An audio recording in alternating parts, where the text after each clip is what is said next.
नमस्कार दोस्तों, मैं रुपेश तख्तरी अपने YouTube channel stock market ID में आपका हार्दिक स्वागत करता हूं।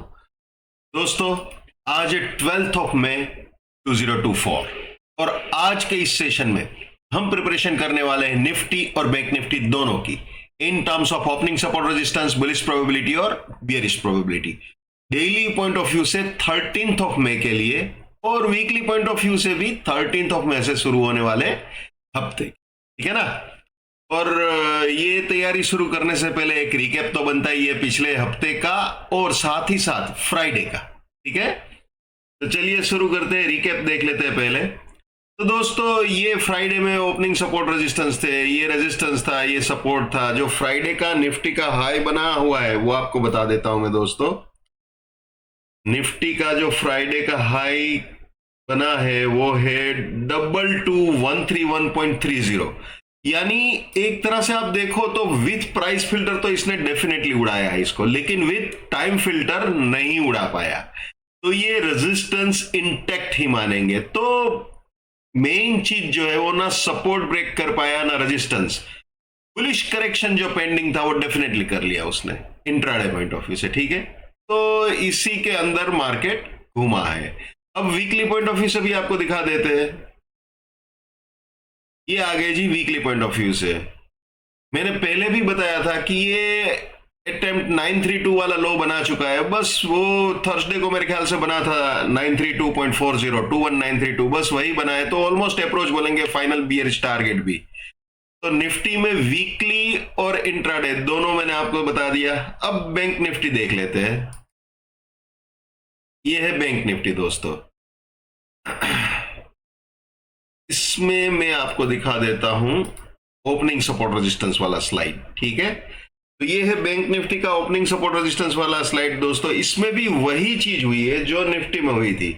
868 का हाई बनाया हुआ है, ठीक है। तो रेजिस्टेंस विद टाइम फिल्टर नहीं तोड़ा है इसने और ना ही विद प्राइस फिल्टर तोड़ा है, ठीक है। इसमें तो प्राइस फिल्टर से भी नहीं तोड़ा है, लेकिन हाँ कोशिश जरूर की थी, लेकिन ये इंटैक्ट रहा और ये सपोर्ट भी इंटैक्ट रहा।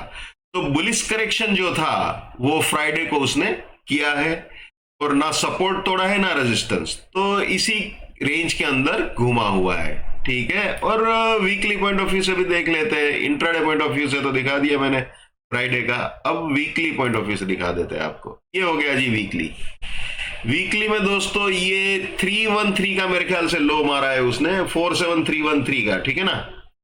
तो 47313 का लो अगर आप देखोगे दोस्तों तो आपको कंफर्म ये इजीली आप मेक आउट कर सकते हो कि ये 47291 के बहुत ही करीब, यानी सेकंड बियरिश टारगेट के बहुत ही करीब पहुंचा था। फर्स्ट बियरिश टारगेट तो पहले ही अचीव हो चुका था, वो आप जानते हो। ये भी ऑलमोस्ट अचीव ही मानेंगे। तो मेन चीज यही है, चाहे निफ्टी हो चाहे बैंक निफ्टी हो, इंट्राडे पॉइंट ऑफ व्यू से भी बियर है और वीकली पॉइंट ऑफ व्यू से भी बियर है। अब शुरू करते हैं प्रिपरेशन 13 ऑफ मई के लिए। जी यहाँ पे आपको 10 तारीख दिख रही होगी, थोड़ा अजीब सा दिख रहा है, लेकिन इसी को हम कैरी फॉरवर्ड करेंगे 13 ऑफ मई के लिए, मंडे के लिए। यानी कि निफ्टी में इंट्राडे पॉइंट ऑफ व्यू से जो हमारा ट्रेड सेटअप फ्राइडे को था, वही ट्रेड सेटअप को हम मंडे के लिए यानी 13 ऑफ मई के लिए भी कैरी फॉरवर्ड करेंगे। तो ये रेजिस्टेंस है दोस्तों, ये सपोर्ट है। अगर इसके ऊपर 15 मिनट रहता है तो ऑब्वियसली बुलिश प्रोबेबिलिटी स्टार्ट हो जाएगी। अगर सपोर्ट के नीचे जाता है विद प्राइस फिल्टर और टाइम फिल्टर तो बियरिश प्रोबेबिलिटी, ठीक है। और जो नए मेहमान है जिनको ये price filter, time filter, risk, reward buy exit, sell exit नहीं मालूम, वो मेरे TFPF नाम के प्लेलिस्ट में जाकर देख सकते हैं। बहुत सिंपल है, बहुत आसान है दोस्तों, ठीक है। तो ये हो गया ओपनिंग सपोर्ट रेजिस्टेंस। ये बुलिश प्रोबेबिलिटी भी आपको दिखा देते हैं। वैसे मैंने ये पूरा फ्राइडे को समझाया हुआ था दोस्तों, बुलिश प्रोबेबिलिटी वगैरह। तो जो जिन्होंने फ्राइडे का सेशन देखा हुआ है उनको पता ही होगा, फिर भी एक बार रिपीट कर देता हूं। 22100 के ऊपर with price filter time filter जाता है तो 22,001 सपोर्ट रहेगा। 189 फर्स्ट बुलिश टारगेट, इसके भी ऊपर गया तो 100 सपोर्ट 332 सेकंड बुलिश टारगेट, इसके भी ऊपर गया तो 189 सपोर्ट 434 फाइनल बुलिश टारगेट हो सकता है। यानी ये तीनों बाइंग के एंट्री या री एंट्री पॉइंट हो सकते हैं, और ये तीनों बुलिश पोजीशंस के लिए प्रॉफिट बुकिंग या पार्शियल प्रॉफिट बुकिंग पॉइंट्स हो सकते हैं। और रास्ते में कहीं पे भी अगर सपोर्ट टूटता है दोस्तों, तो वहां पे अपनी बुलिशनेस को टाटा बाय बाय बोल देना है। ये हमेशा याद रखना है भैया, my bullishness lives till my support lives, my support finish, my bullishness finish, my bearishness lives till my resistance lives, my resistance finish, my bearishness finish. ये भी हमेशा याद रखना है। Never buy at resistance or buying exit. Never sell at support or selling exit. Let's maintain trading discipline. Let's do money management. Let's do risk management. Let's win. दोस्तों मैं अपना technical analysis का नॉलेज चार्जेबल बेसिस पर share करता हूँ। 81,000 rupees मेरा fees है। 7990415253 मेरा मोबाइल नंबर है। ठीक है जी, चलिए आगे बढ़ते हैं भाई। ये तो हमने देख ली बुलिश प्रोबेबिलिटी। अब बियरिश प्रोबेबिलिटी दिखा देते हैं आपको।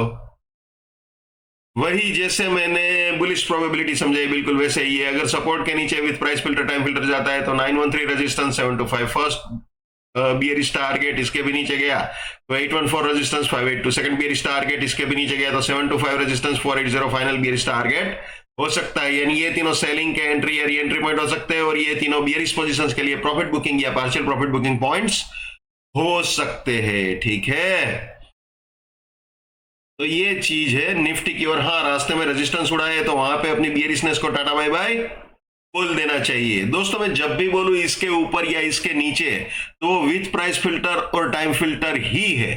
प्राइस फिल्टर टाइम फिल्टर को कभी भी इग्नोर नहीं करना है। ठीक है, तो इंट्राडे पॉइंट ऑफ व्यू से तो देख लिया, ये कैरी फॉरवर्ड ही था आज फ्राइडे का। लेकिन वीकली में सारा चेंज है, क्योंकि नया हफ्ता शुरू हो रहा है तो वीकली में चेंज हो जाएगा। तो दोस्तों ये वीकली पॉइंट ऑफ व्यू से सपोर्ट रेंज है, ये रेजिस्टेंस रेंज है। ठीक है, ये बाय एग्जिट सेल एग्जिट।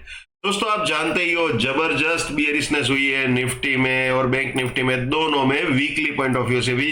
जैसे मैंने अभी रिकैप में आपको बताया था, तो वीकली में ये चीज आप ख्याल में रखना, जब भी जबरदस्त बियरिश ट्रेंड वीकली में हो और ये सपोर्ट रेंज अगर इंटेक्ट रह जाती है तो बुलिश करेक्शन की प्रोबेबिलिटी हमेशा रहती है।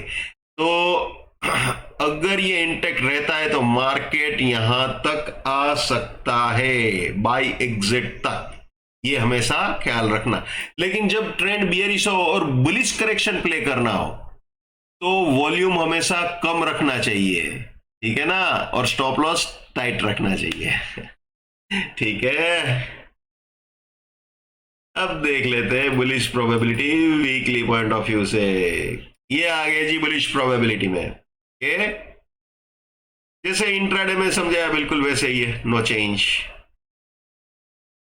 अब बियरिश प्रोबेबिलिटी देख लेते हैं भाई साहब। ये आ गया जी बियरिश प्रोबेबिलिटी में। ओके, जैसे इंट्राडे वाला समझाया बिल्कुल उसी हिसाब से, कोई चेंज नहीं है।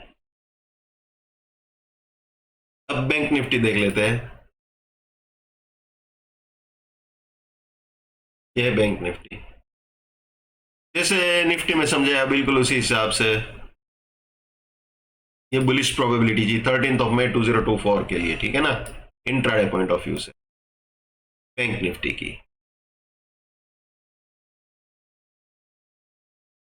ये बियरिश प्रोबेबिलिटी जी 13 मई 2024 इंट्राडे पॉइंट ऑफ व्यू से।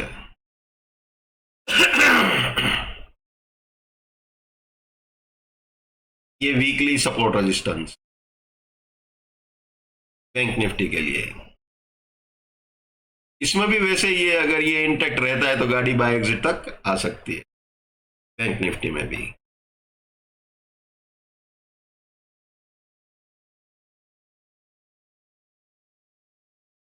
ये बुलिश प्रोबेबिलिटी बैंक निफ्टी की 13 मई से शुरू होने वाले हफ्ते के लिए है।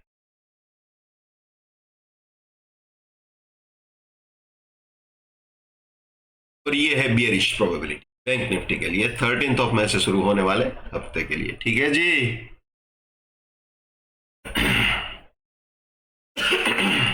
दोस्तों ये थे निफ्टी और बैंक निफ्टी दोनों। मैंने अपने व्यूज ट्रांसपेरेंटली आपके साथ शेयर किए। अब मैं जो हमेशा बोलता हूं फिर से रिपीट करूंगा, हर इंसान को अपनी ट्रेडिंग अपने दिमाग से करनी चाहिए भैया। पैसा आपका है, रिस्क आपका है, तो दिमाग भी आप ही का होना चाहिए। लेकिन मेरे एनालिसिस से अगर आपका फायदा होता है या कम से कम नुकसान होने से भी बचता है तो मेरे लिए बड़े सौभाग्य की बात है। जितना हो सके उतना मेरे इस YouTube चैनल को अपने स्टॉक मार्केट में ट्रेडिंग करने वाले दोस्तों के साथ शेयर कीजिए। अगर उनका फायदा होता है या कम से कम नुकसान होने से भी बचता है तो आपको भी दुआएं मिलेगी। So wish you all the best, keep winning, keep earning. जय हिंद, वंदे मातरम, भारत माता की जय। Just keep it up, come on.